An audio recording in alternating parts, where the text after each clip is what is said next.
Welcome to Learnino. So, നമ്മൾ ഇന്നിവിടെ second class ആണ് നമ്മുടെ കമ്പ്യൂട്ടർ ആർക്കിടെക്ചറിന്റെ. ഫസ്റ്റ് ക്ലാസ്സിൽ നമ്മൾ ബേസിക് ആയിട്ടുള്ള കൺസെപ്റ്റ്സ് ഒക്കെ കണ്ടു. CPU, അതേപോലെ ഇൻപുട്ട് ഔട്ട്പുട്ട് യൂണിറ്റ്സ്, മെമ്മറി, അങ്ങനത്തെ എല്ലാം ചേർന്നതാണ് നമ്മളുടെ ഒരു കമ്പ്യൂട്ടർ സിസ്റ്റം അല്ലെങ്കിൽ കമ്പോണൻസ് ഓഫ് കമ്പ്യൂട്ടർ സിസ്റ്റം എന്താണ് എന്നുള്ളത് നമ്മൾ കണ്ടിട്ടുണ്ട് അല്ലേ. സോ ഇനി നെക്സ്റ്റ് നമ്മൾ കാണാൻ പോകുന്നത് ഫങ്ഷൻസ് ഓഫ് എ CPU ആണ്. ഓക്കെ, സോ എന്താന്നുള്ളത് കാണാം. CPU എന്ന് പറഞ്ഞു കഴിഞ്ഞാൽ നമുക്കറിയാം സെൻട്രൽ പ്രോസസ്സിംഗ് യൂണിറ്റ് ആണ് അല്ലേ. സോ നമുക്ക് സെൻട്രൽ പ്രോസസ്സിംഗ് യൂണിറ്റിൽ വരുന്ന ഏതൊക്കെ പാർട്സ് ആണ് സെൻട്രൽ പ്രോസസ്സിംഗ് യൂണിറ്റിൽ വരുന്നത് അല്ലെങ്കിൽ CPUയിൽ വരുന്നത്?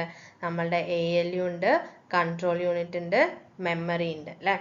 ALU എന്ന് പറയുന്നത് അരിത്മെറ്റിക് ലോജിക് യൂണിറ്റ് ആണ്. CU എന്ന് പറയുന്നത് കൺട്രോൾ യൂണിറ്റ് ആണ്. പിന്നെ വരുന്നത് മെമ്മറി ആണ്. ഓക്കെ, നമ്മുടെ CPUയിൽ വരുന്ന മെമ്മറി എന്ന് പറയുമ്പോൾ കൂടുതലായിട്ടും രജിസ്റ്റേഴ്സ് ആണ് നമ്മൾ പറയുന്നത്. ഓക്കെ, നമ്മുടെ CPU അല്ലെങ്കിൽ പ്രോസസ്സറിന് ഏറ്റവും എളുപ്പത്തിൽ ഫാസ്റ്റസ്റ്റ് ആയിട്ട് നമുക്ക് ആക്സസ് ചെയ്തെടുക്കാൻ പറ്റുന്ന ഒരു മെമ്മറി എന്ന് പറയുന്നത് രജിസ്റ്റേഴ്സ് ആണ് അല്ലേ. സോ നമ്മൾ ഇനി വരുന്ന ക്ലാസ്സിൽ രജിസ്റ്റേഴ്സ് ഏതൊക്കെ ടൈപ്സ് ഉണ്ടെന്നെല്ലാം ഉള്ള കാര്യങ്ങൾ കാണും.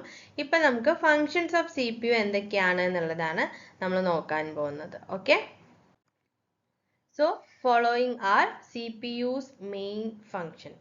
Okay, so first function എന്ന് പറയുന്നത് fetching instructions ആണ്. Okay, CPU normally retrieves instructions from computer's memory in a specific order set by the program counter. It collects the instructions one at a time and gets them ready for processing. Okay, fetching instructions എന്ന് പറഞ്ഞാൽ നമുക്കറിയാം, നമ്മൾ ഇൻസ്ട്രക്ഷൻസിനെ നമ്മൾ ഏതെങ്കിലും ഒരു സ്ഥലത്തിൽ നിന്നും എടുത്തുകൊണ്ട് വന്ന് യൂസ് ചെയ്യണമല്ലോ. അപ്പോൾ ആ ഒരു റിട്രീവൽ പ്രൊസീജിയറിനെയാണ് ആക്ച്വലി ഫെച്ചിങ് എന്ന് പറയുന്നത്. ഓക്കെ, സോ നമ്മൾ CPU നോർമലി റിട്രീവ് ചെയ്യുന്നത് എങ്ങനെയാണ്? കമ്പ്യൂട്ടറുടെ മെമ്മറിയിൽ നിന്നും പ്രോഗ്രാം കൗണ്ടർ എന്നുള്ള ഒരു രജിസ്റ്ററിൽ നിന്നും നമുക്ക് ഏത് വാല്യൂ ആണുള്ളത്, അതായത് നെക്സ്റ്റ് ഏത് ഇൻസ്ട്രക്ഷൻ ആണ് എക്സിക്യൂട്ട് ചെയ്യേണ്ടത് എന്നുള്ളതിൻ്റെ അഡ്രസ് ആണ് നമ്മളുടെ പ്രോഗ്രാം കൗണ്ടറിൽ ഉണ്ടാവുക. ഓക്കെ, പ്രോഗ്രാം കൗണ്ടർ എന്ന് പറയുന്നതിൽ ഉണ്ടാവുന്നത് നെക്സ്റ്റ് എക്സിക്യൂട്ട് ചെയ്യേണ്ട ഇൻസ്ട്രക്ഷൻ്റെ അഡ്രസ് ആണ്. ഓക്കെ, സോ അതിനനുസരിച്ചിട്ടാണ് ഓരോ ആ ഒരു ഫ്ലോ വരുന്നത്, പ്രോഗ്രാമിൻ്റെ എക്സിക്യൂഷൻ്റെ ഫ്ലോ വരുന്നത്. സോ അങ്ങനെ നോക്കുമ്പോൾ ഈ CPU എന്താ ചെയ്യുക? കമ്പ്യൂട്ടർ മെമ്മറിയിൽ നിന്നും പ്രോഗ്രാം കൗണ്ടർ എന്താണോ ഓർഡർ സെറ്റ് ചെയ്തിരിക്കുന്നത് ആ ഒരു ഓർഡർ വൈസിൽ നമ്മുടെ CPU നോർമലി ആ ഒരു ഇൻസ്ട്രക്ഷൻ റിട്രീവ് ചെയ്തിട്ട് അതിനെ യൂസ് ചെയ്യാണ് ചെയ്യുക. ഓക്കെ, അപ്പോൾ ആ ഒരു ഫെച്ചിങ് ഇൻസ്ട്രക്ഷനിൽ ഈ ഒരു പരിപാടിയാണ് നമ്മുടെ CPU ചെയ്യുന്നത്. ഓക്കെ, ഇനി നമുക്ക് എപ്പോഴും ഒരു ഇൻസ്ട്രക്ഷൻ ഒരു സമയത്ത് നമുക്ക് ഒരു ഇൻസ്ട്രക്ഷൻ അല്ലെങ്കിൽ വൺ അറ്റ് എ ടൈം എന്നുള്ള രീതിക്കാണ് നമുക്ക് ഇൻസ്ട്രക്ഷനെ കളക്ട് ചെയ്ത് കൊണ്ടുവരാൻ പറ്റുള്ളൂ. ഓക്കെ, എന്നിട്ട് നമ്മൾ അതിനെ പ്രോസസ്സ് ചെയ്യാൻ പാകത്തിനായിട്ട് അല്ലെങ്കിൽ റെഡി ആക്കിയിട്ട് അത് നിർത്തുക. അതാണ് ഫെച്ചിങ് ഇൻസ്ട്രക്ഷൻ എന്നുള്ളൊരു ഫംഗ്ഷൻ ആയിട്ട് നമ്മുടെ CPUവിൻ്റെ കാര്യം പറയുന്നത്. ഓക്കെ, ഇനി നെക്സ്റ്റ് ഫങ്ഷൻസ് എന്ന് പറയുന്നത് ഒരെണ്ണം ഡീകോഡിങ് ഇൻസ്ട്രക്ഷൻസ് ആണ്.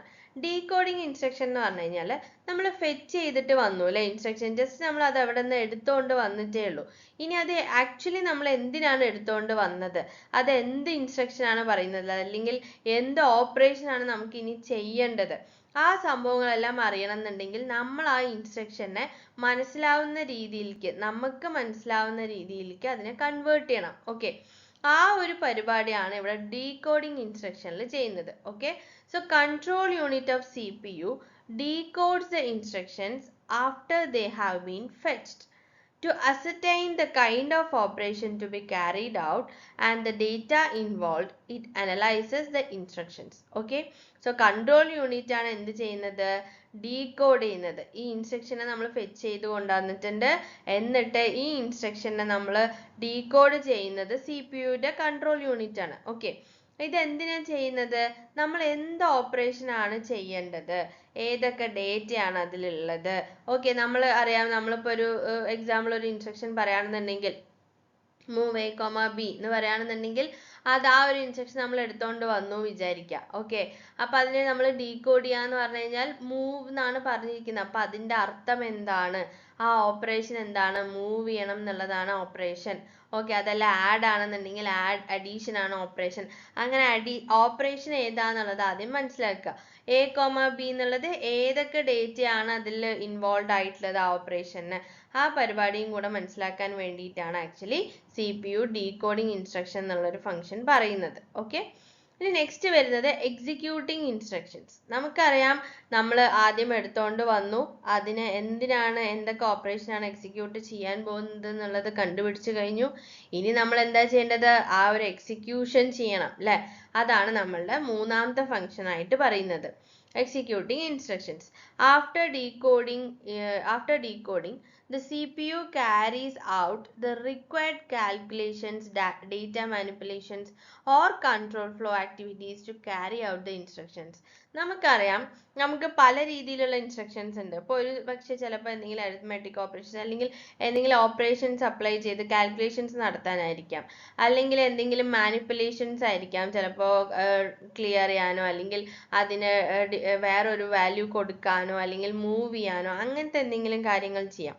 അല്ലാന്നുണ്ടെങ്കിൽ കൺട്രോൾ ഫ്ലോ കാണിക്കാൻ, അതായത് ഏത് ബ്രാഞ്ചിലോട്ട് എക്സിക്യൂട്ട് ചെയ്യണം അങ്ങനത്തെ കാര്യങ്ങളെല്ലാം സ്പെസിഫൈ ചെയ്യാനും നമ്മൾ ഓപ്പറേഷൻസ് യൂസ് ചെയ്യാറുണ്ട് അല്ലെങ്കിൽ ഇൻസ്ട്രക്ഷൻസ് യൂസ് ചെയ്യാറുണ്ട്. ഓക്കെ, സോ അങ്ങനത്തെ എന്ത് കാര്യമാണ് നമ്മൾ ചെയ്യുന്നത് എന്നുള്ളത് നമ്മുടെ CPU കണ്ടുപിടിച്ച് കഴിഞ്ഞു ഡീകോഡിംഗ് സെക്ഷനിൽ. ഇനി ആ പരിപാടികളെല്ലാം എക്സിക്യൂട്ട് ചെയ്യാൻ വേണ്ടിയിട്ടാണ് ഈ CPU എക്സിക്യൂട്ടിംഗ് ഇൻസ്ട്രക്ഷൻസ് എന്നുള്ള ആ ഒരു സ്റ്റെപ്പിലോട്ട് കടക്കുന്നത്. ഓക്കെ, അപ്പോൾ ആ ഒരു പരിപാടിനെയാണ് നമ്മൾ എക്സിക്യൂട്ടിംഗ് ഇൻസ്ട്രക്ഷൻ, അതും നമ്മളുടെ CPU പരിപാടിയാണ്. ഓക്കെ, ഇനി നെക്സ്റ്റ് വരുന്നത് മാനേജിങ് രജിസ്റ്റേഴ്സ് ആണ്. ഓക്കെ, നമുക്കറിയാം നമ്മുടെ CPU-നകത്ത് നമ്മൾക്ക് വരുന്ന 3 പാർട്സിൽ ഒരെണ്ണമാണ് രജിസ്റ്റേഴ്സ് എന്നുള്ളത് അല്ലെങ്കിൽ മെമ്മറി എന്നുള്ളത് അല്ലേ? മെമ്മറിയിൽ മെയിനായിട്ട് നമ്മുടെ CPU-നകത്ത് വരുന്ന മെമ്മറി എന്ന് പറയുന്നത് രജിസ്റ്റേഴ്സ് ആണ്. ഓക്കെ, സോ നമുക്ക് എന്തായാലും എന്തെങ്കിലും കാൽക്കുലേഷൻസ് നമ്മൾ ചെയ്യുമ്പോഴാണെങ്കിലും ബാക്കി നമ്മളിപ്പോൾ ഒരു ഇൻസ്ട്രക്ഷൻ, ഫോർ എക്സാമ്പിൾ ഒരു ഇൻസ്ട്രക്ഷൻ എടുക്കുകയാണ്. ഓക്കെ, നമ്മൾ ഫോർ എക്സാമ്പിൾ ആഡ്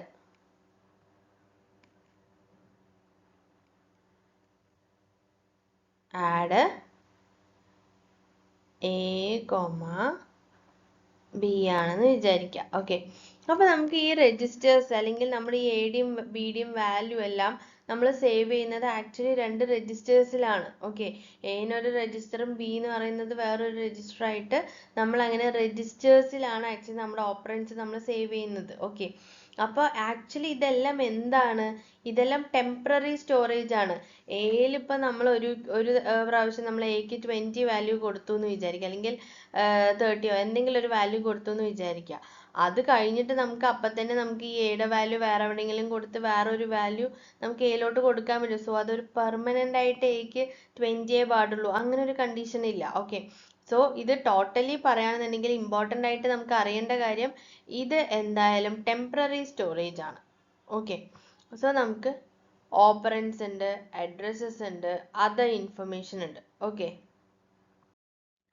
അപ്പോൾ ഇതിൽ നമുക്ക് ഓപ്പറൻസും അഡ്രസ്സസും അങ്ങനത്തെ എന്ത് വേണമെങ്കിലും നമുക്ക് രജിസ്റ്റേഴ്സിൽ സ്റ്റോർ ചെയ്യാൻ പറ്റും. ഓക്കെ, അപ്പോൾ ആ സംഭവങ്ങളെല്ലാം പക്ഷെ ടെമ്പററി ആയിട്ടാണ് നമ്മൾ സ്റ്റോർ ചെയ്ത് വെക്കുക. ഓക്കെ, അതേപോലെ നമുക്കിപ്പോൾ രജിസ്റ്റേഴ്സും ഉണ്ട്, മെമ്മറി ഉണ്ട് അല്ലേ? അപ്പോൾ നമുക്ക് ഒരു പക്ഷെ നമുക്ക് രജിസ്റ്റേഴ്സിൻ്റെ വാല്യൂ നമുക്ക് മെമ്മറിയിൽ കൊണ്ടുപോയി വെച്ചിട്ട് വേണം എക്സിക്യൂട്ട് ചെയ്യാൻ, അല്ലെങ്കിൽ അവിടെ നിന്ന് ഇങ്ങോട്ടേക്ക് കൊണ്ടുവരേണ്ട ആവശ്യം വരും.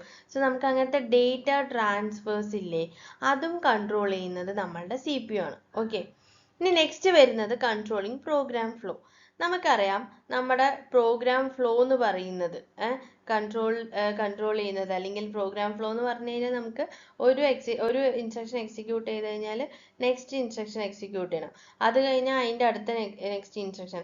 അതേപോലെ ചിലപ്പോൾ ഇഫ് കണ്ടീഷൻസ് എന്തെങ്കിലും കണ്ടീഷൻസ് ആണുള്ളത് എന്നുണ്ടെങ്കിൽ ആ കണ്ടീഷണൽ ബ്രാഞ്ചിങ് ഉണ്ടാവും നമുക്ക്. ഓക്കെ, അപ്പോൾ അതെല്ലാം ഏത് ബ്രാഞ്ചിലോട്ട് പോകണം അങ്ങനത്തെ ഡിസിഷൻസ് എടുക്കുന്നതും അങ്ങനത്തെ എല്ലാ കാര്യങ്ങളും ചെയ്യുന്നത് നമ്മുടെ CPU ആണ്. ഓക്കെ, പ്രോഗ്രാം കൗണ്ടറിലാണ് നെക്സ്റ്റ് ഇൻസ്ട്രക്ഷൻ ഏതാണ് എക്സിക്യൂട്ട് ചെയ്യേണ്ടത് എന്നുള്ളത് ഉണ്ടാവുക, പക്ഷെ ബാക്കി എല്ലാ കാര്യങ്ങളും ഈ പ്രോഗ്രാം കൗണ്ടർ എന്ന് പറയുന്നതും നമ്മളുടെ CPU-നകത്തുള്ള സംഭവം തന്നെയാണ് അല്ലേ, നമ്മൾ നേരത്തെ കണ്ട പോലെ. അപ്പോൾ അതെന്തായാലും എല്ലാം എക്സിക്യൂട്ട് ചെയ്യേണ്ടത് എങ്ങനെയാണെന്നുള്ളതിൻ്റെ ആ ഒരു ഫ്ലോ കൺട്രോളിങ്ങും എല്ലാം വരുന്നത് നമ്മുടെ CPU ആണ്. ഓക്കെ, നെക്സ്റ്റ് വരുന്നത് ഹാൻഡ്ലിംഗ് ഇൻറ്ററപ്റ്റ്സ് ആണ്. ഓക്കെ, എന്താണ് ഇൻറ്ററപ്റ്റ് എന്ന് പറഞ്ഞു കഴിഞ്ഞാൽ? ഇൻറ്ററപ്റ്റ്സ് എന്ന് പറഞ്ഞു കഴിഞ്ഞാൽ ഇപ്പം നമ്മളൊരു സാധാരണ രീതിയിൽ നമ്മളൊരു സിസ്റ്റത്തിൽ എന്തെങ്കിലും എക്സിക്യൂട്ട് ചെയ്യണം, അല്ലെങ്കിൽ ഒരു പ്രോഗ്രാം എക്സിക്യൂട്ട് ചെയ്യുന്ന സമയത്ത് ആക്ച്വലി എന്താ സംഭവിക്കുക? ആ ഒരു ഫ്ലോയിൽ അങ്ങോട്ട് ആ എക്സിക്യൂഷൻ നടക്കും. ഇനി ഇൻ കേസ് എന്തെങ്കിലും നമുക്കൊരു ആവശ്യം വരുന്നുണ്ട്, ഒരു ഇന്ററപ്റ്റ് വരികയാണ്. ഇന്ററപ്റ്റ് എന്ന് പറഞ്ഞു കഴിഞ്ഞാൽ നമ്മുടെ സാധാരണ ഫ്ലോനെ നഷ്ടപ്പെടുത്താൻ വേണ്ടിയിട്ട് വരുന്ന ഒരു ചെറിയൊരു എന്താ പറയുക, ഒരു തടസ്സം എന്നുള്ള രീതിക്കാണ് നമ്മൾ ഇന്ററപ്റ്റിനെ പറയുന്നത്. ഓക്കെ, അപ്പൊ നമുക്ക് ഇന്ററപ്റ്റ് പല രീതിയിലും വരാം. സോഫ്റ്റ്വെയർ ഇന്ററപ്റ്റ് ഉണ്ട്, ഹാർഡ്വെയർ ഇന്ററപ്റ്റ് ഉണ്ട്. അതൊക്കെ നമ്മൾ ഇന്ററപ്റ്റ്സ് പഠിക്കുമ്പോൾ അത് നമ്മൾ പഠിക്കും. ഓക്കെ, സോ ഇന്ററപ്റ്റ് വരണ സമയത്ത് ആ ഇന്ററപ്റ്റ്സിനെ ഹാൻഡിൽ ചെയ്യുന്നതടക്കം നമ്മുടെ CPU ആണ്. Okay, so both internal and external events might cause interruptions such as keyboards and timers. Okay, in order to respond to the interrupt, the CPU pauses the currently running process, saves its state, and jumps to an interrupt handler code. The CPU continues the pause job after processing the interrupt. Okay, so interrupt നമുക്ക് വരിക എന്നുള്ളത് internal ആയിട്ടും വരാം, external ആയിട്ടും വരാം. Okay, ചിലപ്പോൾ നമ്മൾ എന്തായാലും ഒരു ഇൻപുട്ട് കൊടുക്കണം. ഒരു കീബോർഡിലൂടെ ആയിരിക്കും നമ്മൾ ഇൻപുട്ട് കൊടുക്കുക. അല്ലെങ്കിൽ ഒരു ടൈമർ വെച്ചിട്ടുണ്ട്. ഓക്കെ, 5 സെക്കൻഡ്സ് കഴിഞ്ഞ് കഴിഞ്ഞാൽ എന്തെങ്കിലും സംഭവിക്കണം, അല്ലെങ്കിൽ ഓഫ് ആവണം, അങ്ങനത്തെ എന്തെങ്കിലും ഒരു ടൈമർ, അല്ലെങ്കിൽ നമ്മൾ കൗണ്ട് ചെയ്യാൻ വേണ്ടി നമ്മൾ കൗണ്ടേഴ്സ് യൂസ് ചെയ്യും.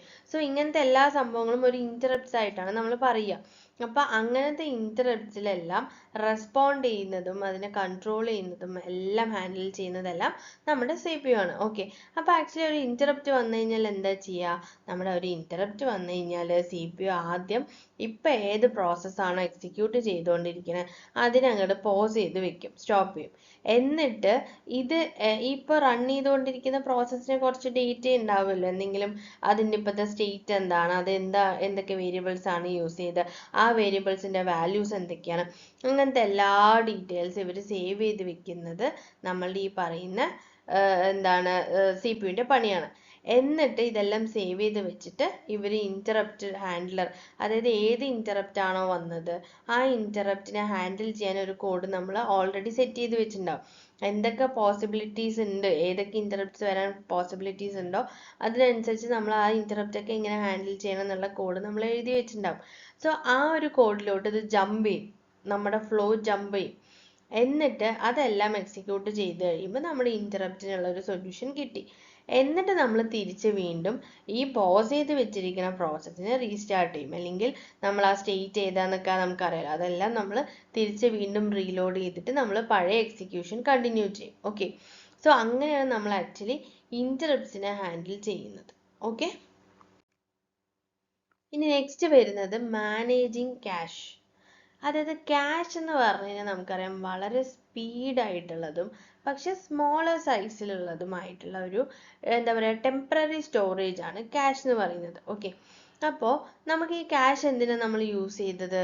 നമ്മുടെ CPU എപ്പോഴും നമ്മുടെ ഡേറ്റ മെയിൻ മെമ്മറിയിൽ ഉണ്ടാവും എന്ന് വിചാരിക്കുക. അപ്പോൾ അവിടെ പോയി അത് എടുത്തുകൊണ്ട് വരിക എന്ന് പറയുമ്പോൾ ആക്ച്വലി മെയിൻ മെമ്മറിയിൽ ആക്സസ് ടൈം വളരെ കൂടുതലാണ്.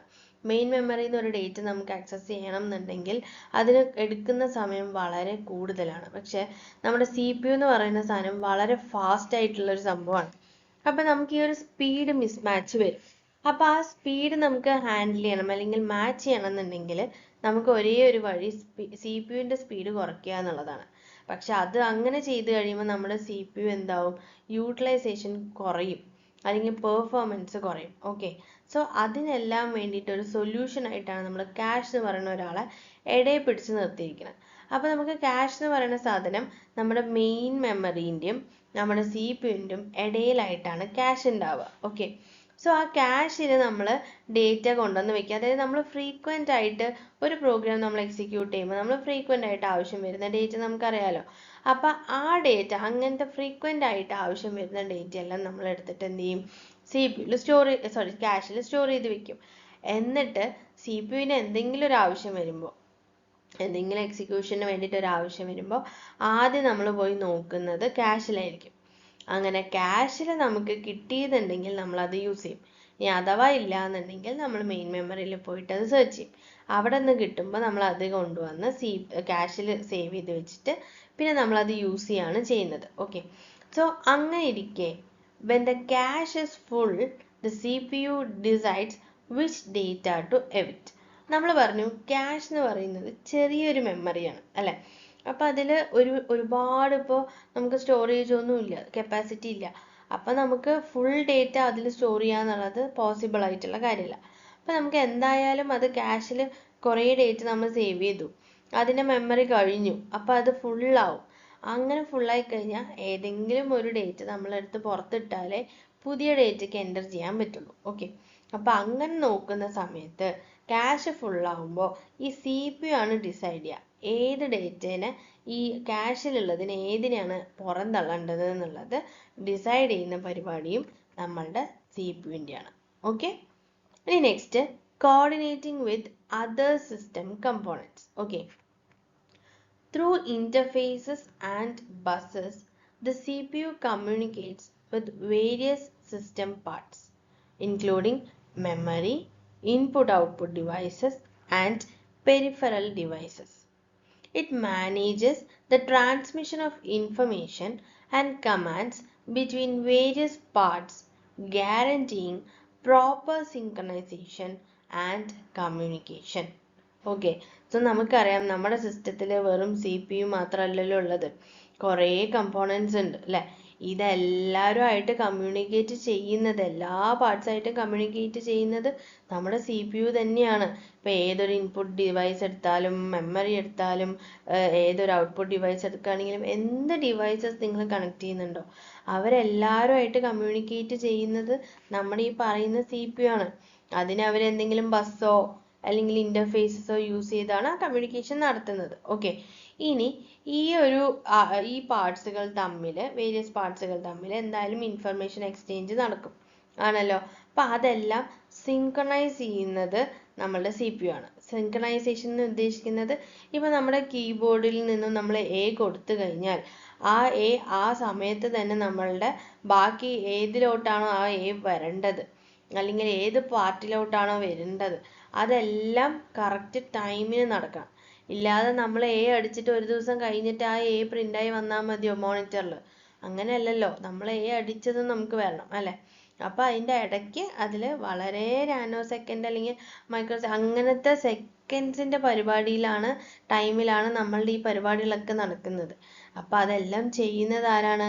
CPU ആണ്. ഓക്കെ, ഇനി നെക്സ്റ്റ് വരുന്നത് arithmetic and logic operations. The CPU performs basic arithmetic operations like addition, subtraction, multiplication, and divisions. It also handles logical operations such as comparison, bitwise operation, and Boolean operation. Okay, so arithmetic and logic operations എന്ന് പറയുമ്പോൾ നമുക്കറിയാം നമ്മളുടെ CPU-നകത്ത് തന്നെ ALU ഉണ്ട്. ALU എന്ന് പറയുന്ന part, CPU-ൻ്റെ ആ ALU എന്ന് പറയുന്ന പാർട്ടിൻ്റെ ഇമ്പോർട്ടൻ്റ് ആയിട്ടുള്ള ഒരു പരിപാടി എന്ന് പറയുന്നത് എന്താണ്?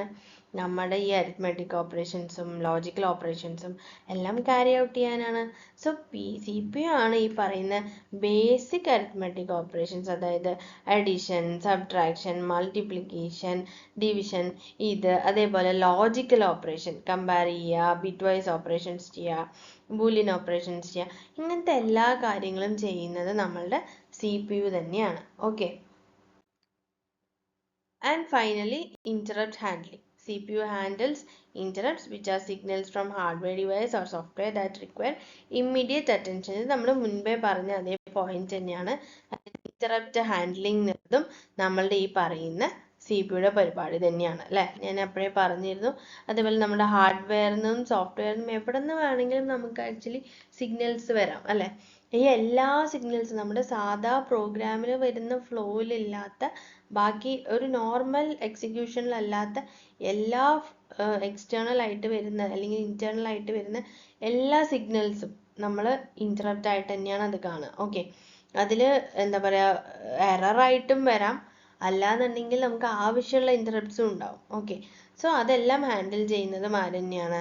നമ്മുടെ CPU തന്നെയാണ്. ഓക്കെ, സോ ഇത്രയാണ് നമുക്ക് പഠിക്കാനുണ്ടായിരുന്നത്. നമ്മളിന്ന് കണ്ടത് നമ്മുടെ CPU-ൻ്റെ ഫങ്ഷൻസ് ആണ്. ഓക്കെ, എല്ലാവർക്കും മനസ്സിലായിട്ടുണ്ടാവുമെന്ന് വിചാരിക്കുന്നു. ഇതിന്ന് കൂടുതലായിട്ടും വരാൻ ചാൻസ് ഉള്ളത് സി പി യുടെ ഫങ്ഷൻസിൽ അകത്ത്, അതായത് ഇന്ററപ്റ്റ് ഹാൻഡ്ലിങ്. അപ്പം സി പി യു എങ്ങനെയാണ് ഇന്ററപ്റ്റ് ഹാൻഡിൽ ചെയ്യുന്നത്, അത് വേണമെങ്കിൽ സ്റ്റേറ്റ്മെന്റ് ക്വസ്റ്റ്യൻസിൻ്റെ രീതിയിൽ വരാം. അല്ലെങ്കിൽ ഇതിൽ സി പി യുടെ ഫങ്ഷൻസ് അല്ലാത്തതെന്ന് പറഞ്ഞിട്ട് എന്തെങ്കിലും ഒരു പോയിന്റ് എക്സ്ട്രാ ആഡ് ചെയ്തിട്ട് വേണമെങ്കിൽ വരാം. ഓക്കെ, അപ്പം അങ്ങനത്തെ എന്തെങ്കിലും ഒരു രീതിയിലാണ് ഇതിൽ ക്വസ്റ്റ്യൻ ചോദിക്കാൻ ചാൻസ് ഉള്ളത്. ഓക്കെ, സോ എല്ലാവർക്കും ക്ലാസ് മനസ്സിലായെന്ന് വിചാരിക്കുന്നു. എല്ലാവരും ഇത് കാണുന്നതിന് മുന്നേ ഫസ്റ്റ് ക്ലാസ് കാണണം. എല്ലാം ഒരു ഓർഡറിൽ വേണം പഠിച്ചു പോകാൻ, എന്നാലാണ് നമുക്കൊരു കണ്ടിന്യൂറ്റി കിട്ടുള്ളൂ. പഠിച്ചു കഴിഞ്ഞിട്ട് എന്തെങ്കിലും സംശയം തോന്നുകയാണെങ്കിൽ, ഡൗട്ട്സ് ഉണ്ടെങ്കിൽ ചോദിക്കണം കേട്ടോ. അപ്പം ശരി എന്നാൽ, താങ്ക് യു ഓൾ.